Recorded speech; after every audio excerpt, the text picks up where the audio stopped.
В соревнованиях на приз клуба «Кожаный мяч» газеты «Пионерская правда» участвовало более 3 миллионов юных футболистов.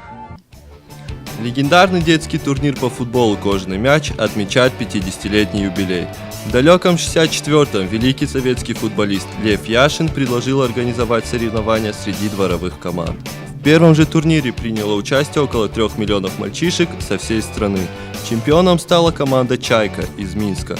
С этого момента турнир приобрел статус ежегодного. Более 83 тысяч юных жителей Северной Осетии были в разные годы участниками «Кожаного мяча». Команды из нашей республики трижды привозили главный трофей турнира в Орджоникидзе.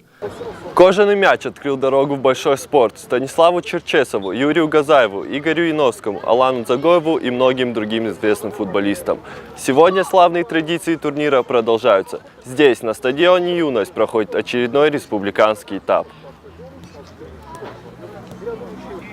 В этом году «Кожаный мяч» собрал 39 команд. Около 800 юных футболистов со всех уголков республики. Они поборются за право принимать участие в национальном этапе турнира. Наши ребята имеют все шансы на победу во всероссийских и международных соревнованиях. Триумф на «Кожаном мяче» дал право командам Ираф, Автодор и Ирбис выступать на чемпионате мира среди детей Кубок нации Данон.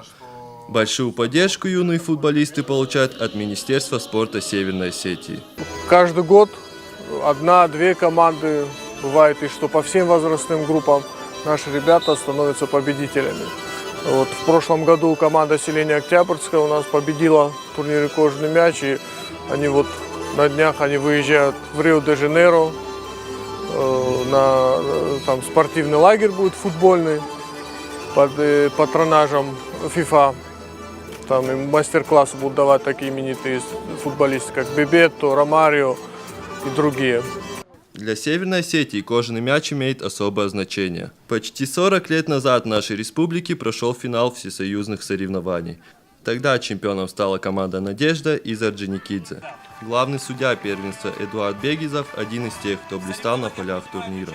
Вот уже более 30 лет его жизнь связана с «Кожаным мячом». Всегда вот эти турниры, они как бы бывают искренними, потому что играют дети, они играют, вот еще Бышевец когда-то ввел такое понятие искренний футбол. Вот искренний футбол как раз-то вот здесь вот и присутствует.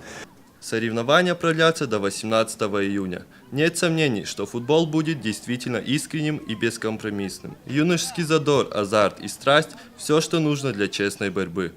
Возможно, именно этот турнир подарит нам новых звезд. Тимур Бароев, Батрас Пухаев, Тимур Мазаев, Осетия ТВ.